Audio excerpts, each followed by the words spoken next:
If we think of our gut bacteria as a community which contains negative components, neutral components and positive ones, what we obviously would like to see is an increase in the positive components. Prebiotics were generated and set up to try and achieve this. Other factors, however, can affect the ratio of good versus bad. These include stress, whereby normal levels of gut bacteria can become depleted. As we get older, our levels of positive bacteria also decrease, and also some common medications can have an effect upon the ratio negatively. And together, these do perhaps increase our chances of a health concern.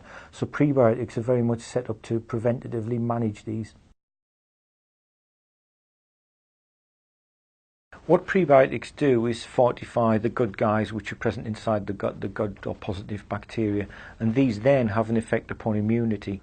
Actually, something like 70% of our total immune response is in the gut, and the reason for that is that the gut is crammed full of bacteria. These are very stimulatory to the immune response.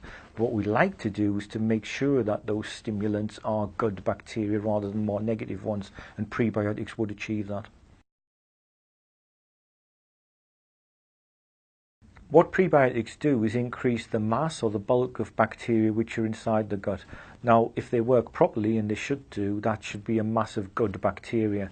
And what this has a further effect upon is transit time or the feeling of regularity. So any associated discomfort with regularity should be helped by a good prebiotic.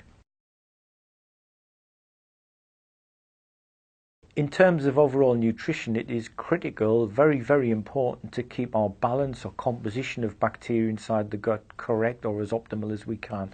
This means higher levels of good bacteria, called bifidobacteria, which are very important for human health.